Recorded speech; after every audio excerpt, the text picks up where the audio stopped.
Good morning, everyone. I'd like to welcome all of you to this year's symposium at the Brain and Mind Institute of the Chinese University of Hong Kong. I'm the Institute's director, Patrick Wong. I'd like to first thank the Dr. Stanley Ho Medical Development Foundation, whose support to BMI started from the very beginning. Mr. Patrick Hoon, the chairman of the board of directors, has of course been our staunch supporter. And this year we commemorate the 100th anniversary of Dr. Stanley Ho's birth. We would also like to thank the Department of Linguistics and Modern Languages at the Chinese U for technical assistance. The pandemic brings a lot of challenges to our children and to us parents as well, as we navigate the different aspects of their development. At BMI, we conduct research to better understand child development and child rearing practices. During the pandemic, we have been conducting various online activities, such as our online music playgroups and various online seminars. Today's symposium on nurturing young learners is another example.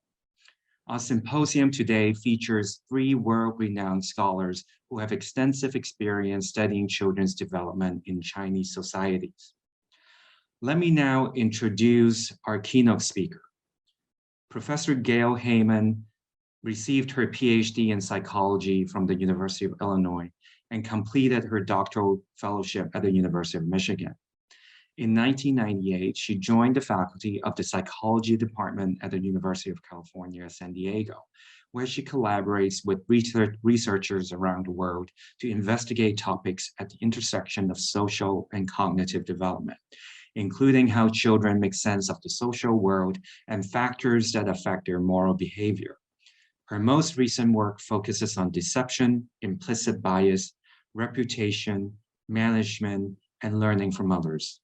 And today, her topic will be on developmental perspectives on dishonesty. May I now welcome Professor Heyman to give her talk. Thank you. My name is Gail Heyman. I'm honored and excited to be part of this symposium on nurturing young learners at the Chinese University of Hong Kong. I'm sorry that I can't be with you in person today. Today, I'll be talking about one line of my research on children's lying and cheating.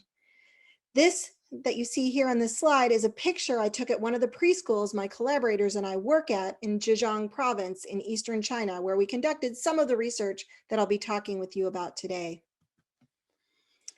In survey after survey, parents around the world rate honesty as among one of the most important qualities they want to instill in their children. This slide shows a small fraction of the books available that focus on trying to convince children to be more honest, but in reality, we're just beginning to understand how to effectively promote honesty. One challenge to promote honesty is that children receive confusing messages about it. For example, in our research, we find that most parents tell their children that lying is unacceptable, but that these same parents admit that they lie to their children under a wide variety of circumstances, such as to get them to eat healthier foods, to get them to follow rules, or to get them to stop begging. These are some examples of lies that parents told us that they shared with their children. I told my kids that they need to finish all the food in their bowl or they would have pimples all over their face.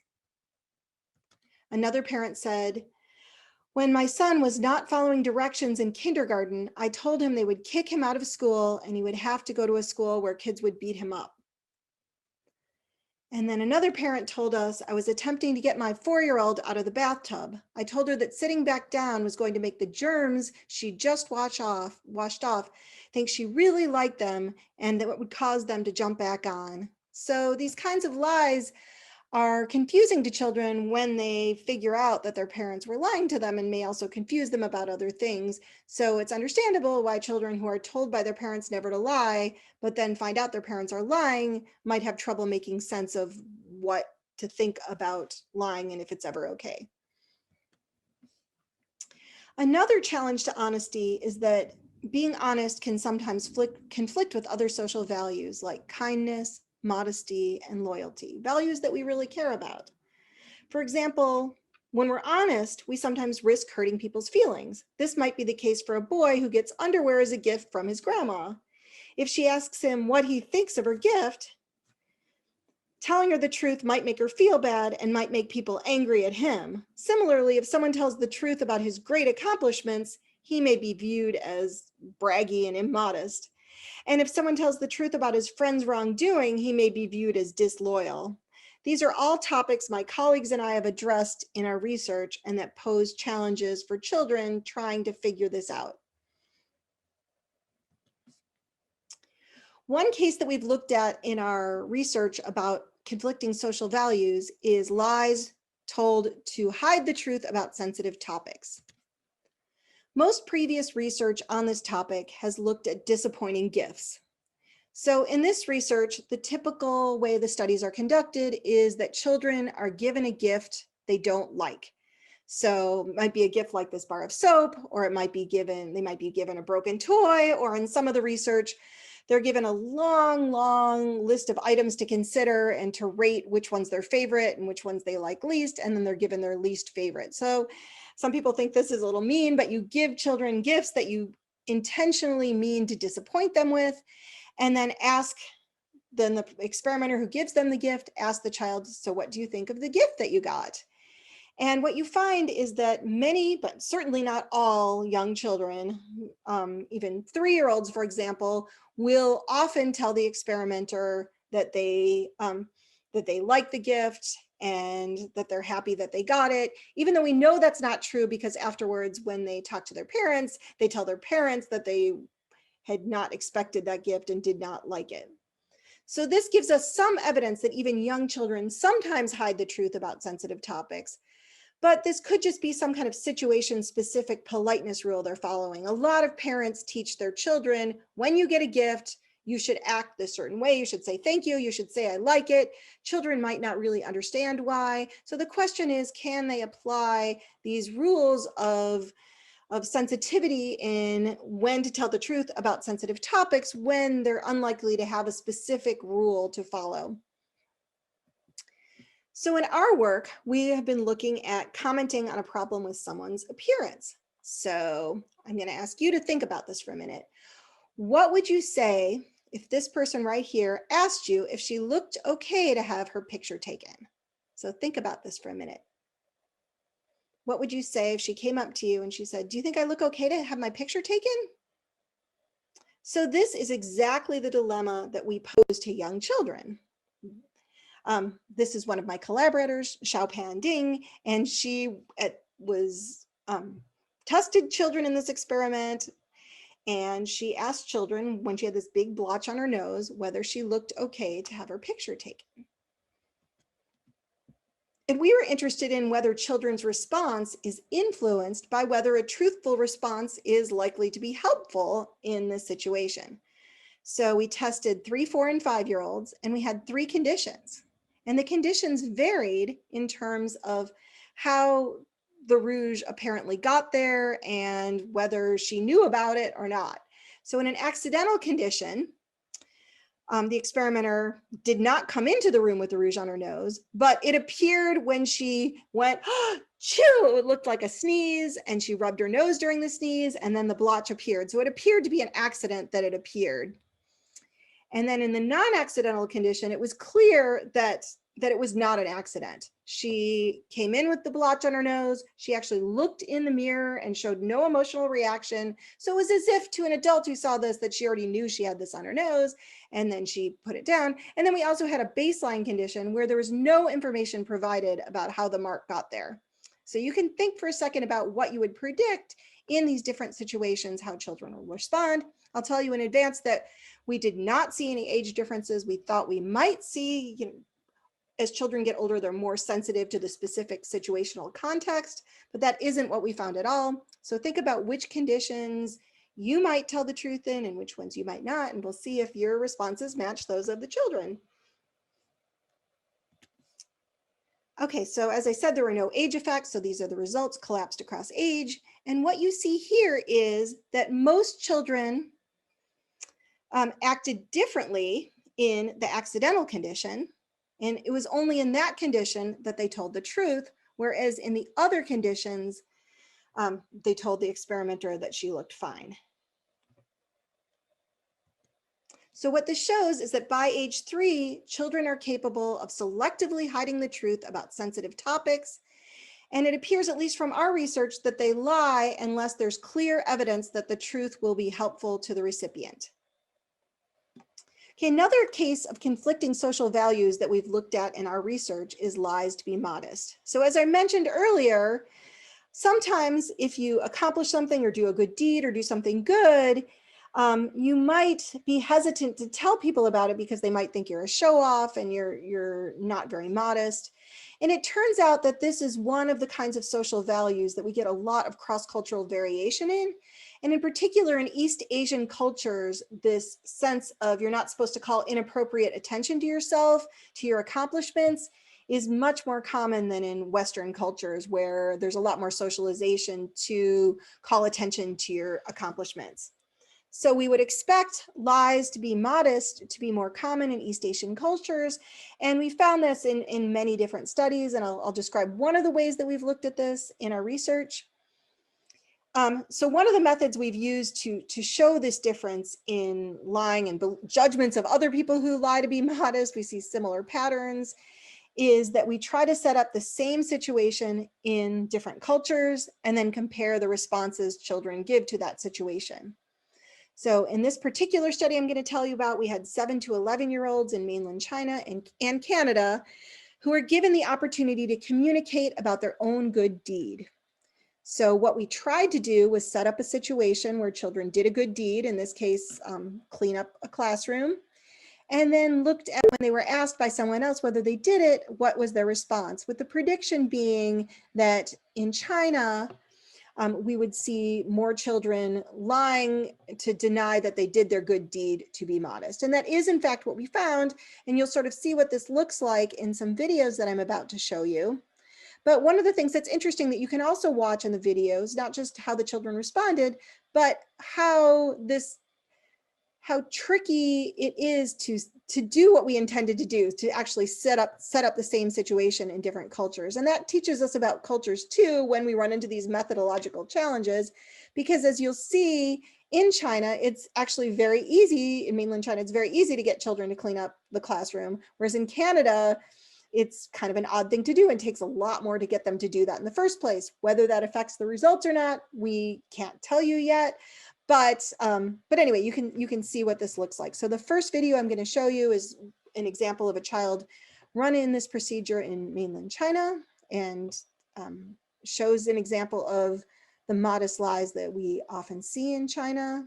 And then I'll show you a child running our procedure, how it looked in Canada.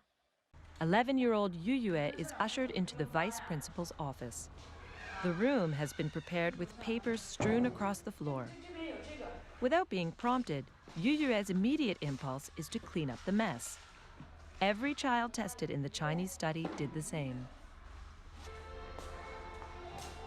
The researcher tells Yu Yue that she's left some important papers in her car. She'll be right back.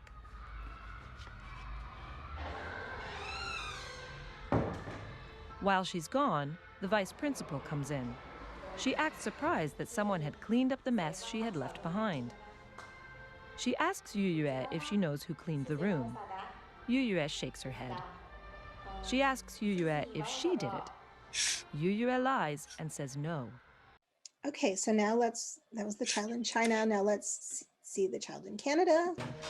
Oh, wow. This place is a disaster. Oh, I wish it was clean so we could do the test, but I don't have time to clean it up. Oh, I wish... There's a wee thing here. Yeah. I wish someone would clean up the room for me, so... I've never, imagined it like this. No? Oh. Our school. I've never... Look, it has all the clocks. It has San Diego, London, Tokyo. It'd be great if someone could pick up the papers on the floor. Oh, if you could just throw them in the trash. Recycled papers Yeah. that no one needs. Oh, that's great, thanks. You can grab a seat right here. All right. I can't seem to find the test. I might have just left it down in Robin's office when I was talking to her, so I'm gonna run down and see if I left it there. I'll be right back, okay? Okay. Sit tight.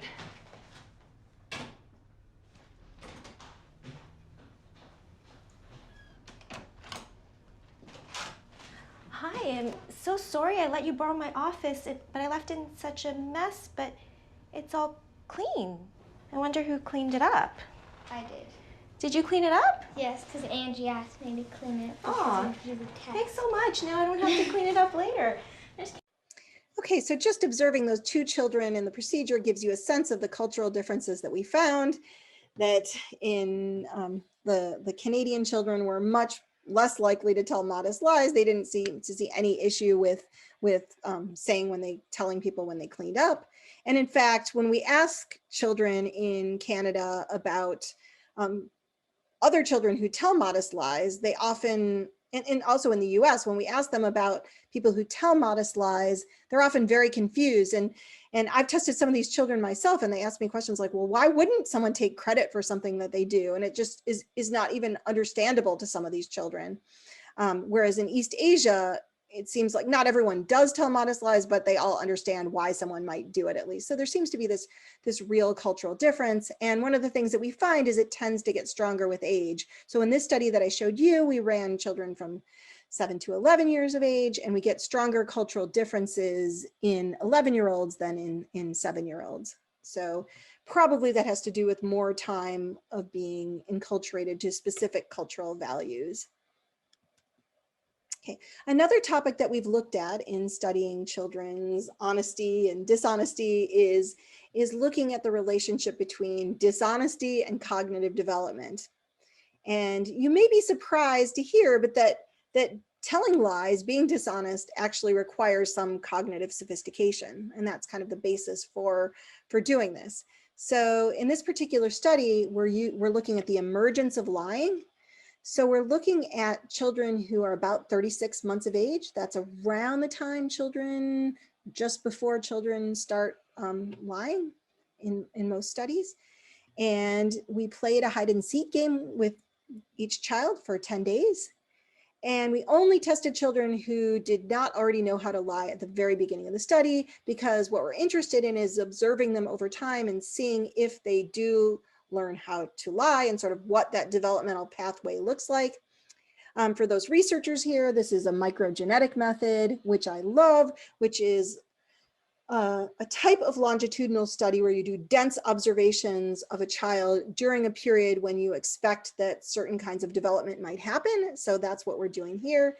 And let me show you what this looks like. This video shows a child that my collaborator, Kong Lee, with him testing one of the participants in our study and showing clips of what that looks like. Kong Lee covers his eyes and Tang Tang hides the candy. When Lee asks, "Where's the candy?" Tang Tang readily points to the cup where he hid it. He keeps giving away his favorite candy because he's incapable of telling a lie. After 10 trials, it's time to call it a day. And Tang Tang gets a sticker for his effort. This is day 3 for Tang Tang. He looks wistfully at the candy. Telling a lie is actually a very complex affair. For Tang Tang to lie, he first has to inhibit the truth. Then he has to know that what he knows is something that Lee doesn't. He has to hold the truth in his mind while he invents a lie. This ability signals a crucial milestone in a child's development. Clearly, Tang Tang isn't there yet. Tang Tang has now been playing the game for 5 days. The first glimmer of a strategy appears when he covers the cup with his hand as if to hide the candy. But he still can't refrain from telling the truth. The next time when Lee asks where the candy is, he wavers. Something is beginning to stir.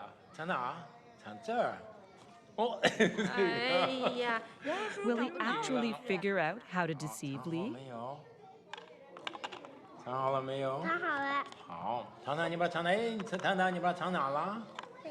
He points to a cup. It's empty. He's won the candy this time. The look of triumph is unmistakable.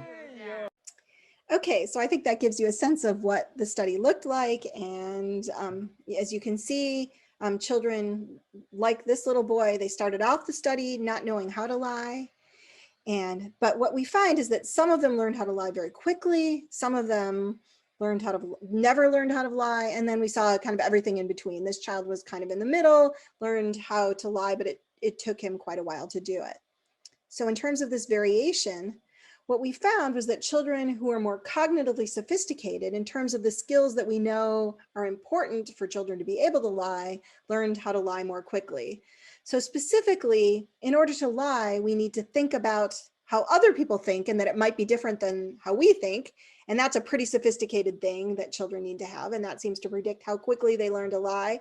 And children also need to be able to stop themselves from revealing the truth, which is also actually a cognitively difficult skill that predicts how quickly they learn to lie. So at least for young children, lying is not, can be thought of as a sign of cognitive sophistication once they show the capability of doing that. That doesn't mean it's good for children to lie. We encourage them to, but it does mean it's sort of a normative part of development and figuring out the social world. Okay, in another line of research, we've been looking at the fact that children's lying and truth-telling can be motivated by concerns about how other people view them. So children are very concerned about their reputation, how other people think of them. This used to be thought of as something, oh, only older children and adults care about, but more and more we're finding that children really want to gain positive evaluations from other people and will do a lot of things to try to figure out what they need to do in specific contexts in order to get those positive evaluations. So one of the ways that we study this issue and look at how children's decisions about honesty are affected by these kinds of concerns is to measure honesty through the temptation resistance paradigm using various versions of this. And the temptation resistance paradigm, the idea is children play a game, there's multiple trials, it's a guessing game. The first trials are easy, the child gets them right. And then they face a difficult trial, which is the critical trial they need to get right in order to win a prize. And it's a guessing game. And what happens is the experimenter has a phone ring or some other reason why they need to leave the room suddenly. So the child is finishing up the game on their own, but they don't know that there's a hidden camera there that will record their behavior. And the experimenter, before she leaves, tells the child before they leave, hey, remember the rule, don't peek, don't cheat in the game while I'm away. You can finish the last trial while I'm gone, but don't cheat. Well, what happens is the vast majority of children, 80 to 90% across studies across all different cultures that we've used these kinds of paradigms, do in fact cheat even when they're directly told not to. So let's see what it looks like. This is one version that we use typically with younger children, which is they're guessing what a toy is. In the no peeking study, toys are placed behind the children's back, and by the sound the toy makes, they have to guess what the animal is. Liu Tian guesses it's a duck. Next, it's a dog.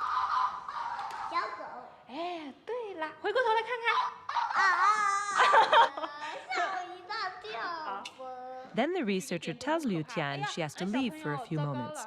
She's going to place a toy on the table and asks her not to peek while she's gone. When she comes back, Liu Tian will have to guess what the toy is. This time the sound of the toy is designed not to give the child any clue. Liu Tian is left alone for 1 minute. The researcher is barely out of the room when Liu Tian peeks. Okay, so you can see that the child has no way of getting the answer right without peeking, and that's in that behavior you saw. That child is typical of what children do. We also do other kinds of versions of this to look at other research questions where the experimenter comes back and asks the child whether or not they peek. I'm not going to be talking about that research today, but I'm happy to answer questions about it. We also use other versions of the temptation resistance paradigm, again, where it's a guessing game and the experimenter leaves the room. On the critical trial, the child needs to win the game. In this case, another version we use is a card game. I'm not going to show you the whole task here, but I'm going to show you what it looks like when children peek at the answer while the experimenter's away so that they can win the prize. In this case, they have to say whether a card is a playing card that's face up behind the barrier, has a number on it that's greater or less than 6. So, and then the experimenter leaves the room, and this is what it looks like when children peak. A few examples.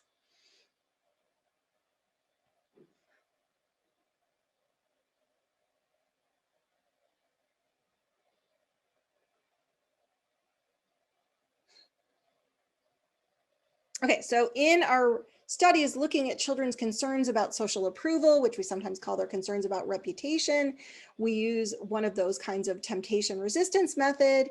We often test 3 to 5-year-olds, and we typically use between subjects design, in which we look at effects of different messages. So some children are randomly assigned to get one message, and some children are assigned to get a different message, and we see whether or not we get measurable effects on children's behavioral outcomes in these contexts. So in one of these studies we looked at, are children less likely to cheat when they believe they have a good reputation to maintain? And here we tested 3, 4, and 5-year-olds, and we just had 2 conditions, very simple version of the study. In a reputation condition, we said, I know some kids in your class, and they told me that you're a good kid. And then in the control condition, we didn't give them any kind of information. And then we gave them one of the classic temptation resistance paradigms that I showed you what it looked like to see how likely it is that they cheat.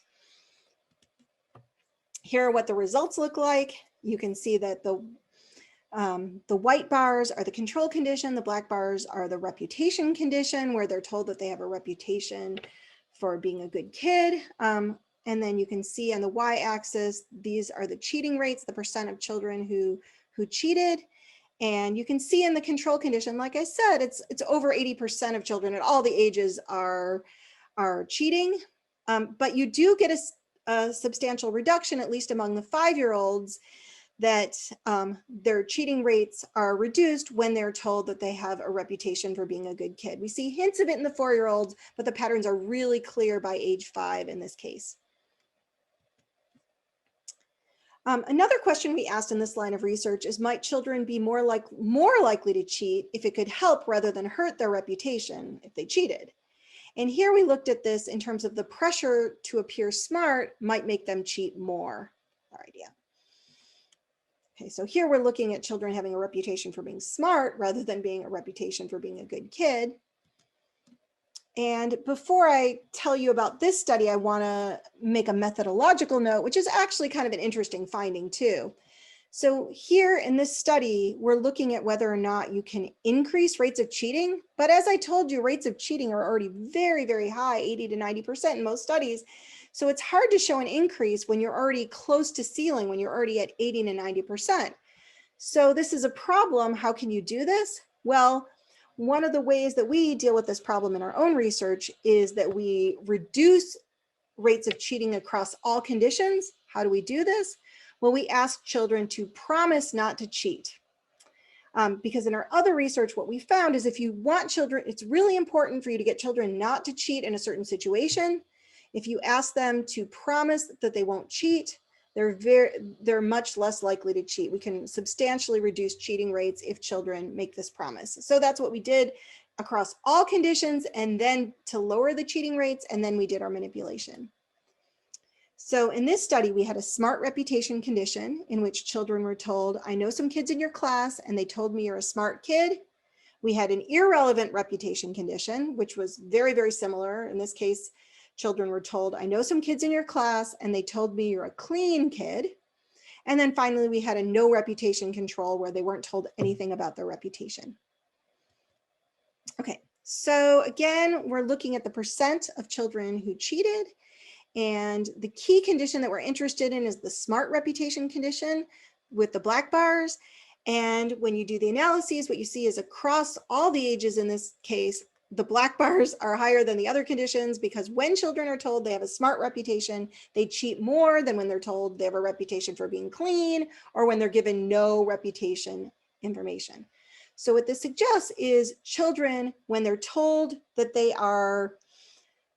have a reputation for being smart, feel performance pressure to to appear smart and want to get the answer right, and are actually more motivated to cheat in that situation, to break their promise too in this situation. So it shows that children are more likely to cheat if they are told they have a smart reputation to maintain, and that this effect is especially surprising to see in 3-year-olds, because there's also a lot of developmental research that shows that 3-year-olds don't have a very sophisticated understanding of what it is to be smart. And what this suggests is you don't really need a sophisticated understanding of what it means to be smart to get this effect. It's enough to know that being smart is something that people value, and it's associated with getting the answers right, and it makes them motivated to do whatever they need to get the answers right, even if they are breaking their promise and breaking the rules to do so. Okay, interestingly, we get the same effect when children overhear adults describe another child as smart. So this is a different line of research that we've been doing recently, where we're looking at the behavioral effects of children overhearing comments that adults make about other children. And we find that these can have very, very powerful effects on children's behavior. So in this case, adults, before they think they're about to start an experiment, and before it starts, they overhear the experimenter talking to another adult in the room saying, wow, the kid we just tested earlier today was really smart. Yeah, he was really smart, and have that conversation. And then the experimenter says, okay, now we're going to start the experiment. So the child doesn't even think that was part of the experiment, but somehow you get the identical effects of children feeling pressured to appear smart in that context that you even had when you tell them that they personally have a reputation for being smart. And this line of research shows that children are constantly looking for cues about what the people around them value, and that they use this information to inform their own values and their own behavior in a wide range of situations, including decisions about whether to be honest or not. So now I'm just going to talk about some conclusions from my research. First, I'll talk about some research conclusions, and then I'll talk about some more practical conclusions. So one research conclusion is that young children use information about the likely consequences of telling the truth to guide their behavior. We saw that in the study where with the person with the rouge on her nose, that it was the same situation. They were telling this person, in some sense, it's the same situation. They were telling this person whether or not she looked okay to have her picture taken. And they gave them a different answer. They told them the truth when it looked like it was an accident, and it was likely to be helpful to the experimenter to know about that problem. Our research also shows that both cultural values and cognitive skills can influence the trajectory of lying behavior. Our results show that lying in young children can be an indicator of cognitive sophistication, and that children often lie to try to influence what other people think of them, and in particular to try to gain approval of other people and make a positive impression. There's also some practical conclusions from our research. From this research I talked to you about, plus some other research I didn't have time to tell you about from my research team. So honesty can be promoted in a variety of ways. For example, by asking children to promise to be honest in specific situations where honesty is important. So if there's a situation you really need to get a child to be honest, having them promise to do so can have this effect. Telling children that they have a reputation for being honest can be helpful, or for being a good kid. It can make them be more motivated to be truthful and honest with people. From other research, we know that honesty is not promoted by preaching about the importance of honesty. A lot of parents do this. They say honesty is very important, and they talk to them, and my collaborators have done studies where they try to convince children about the importance of honesty, and in general, that technique does not work. Confronting children when they are dishonest is also a technique that many people try to do with children, and they think that will work, but in fact, it doesn't work and often backfires. It makes children more defensive and often turns them into better liars. So not a good strategy. Okay, more practical conclusions. Another thing I think to conclude from our research is that lying is a normal part of development as children learn to navigate the social world. So parents should not be concerned if they observe a young child lying. It's an opportunity for education and getting them to think about when, if ever, lying is appropriate, and to get children to think about some of those dilemmas. And relatedly, it's important to recognize the conflicts and values children can face when deciding whether to be honest. So I think a lot of parents, when they say, you always need to tell the truth, never lie, are not thinking about complexities like when a grandmother gives the child underwear, or some of these other kinds of sensitive situations where children need to navigate these dilemmas very, very carefully to avoid getting in trouble, to avoid being seen as a jerk, and these other kinds of things. So my recommendation that it's helpful to discuss these conflicts with children in ways that don't make children defensive. So going back to why it's bad when a child lies, to confront them and say, hey, I caught you lying, that is not going to make children open to learning. But if you're reading a children's book where someone, lies to be polite or something like that, that opens up a lot of interesting discussions where children can learn to think about these kinds of dilemmas in a thoughtful way and in a sophisticated way that will allow them to maintain a good reputation and address all of the values that parents and that they themselves want to achieve. So thank you very much for listening. I want to also thank my collaborators who have been great, and I definitely couldn't have done any of this work that I'm presenting today without them. So thank them, and thanks to you, and I look forward to hearing your questions.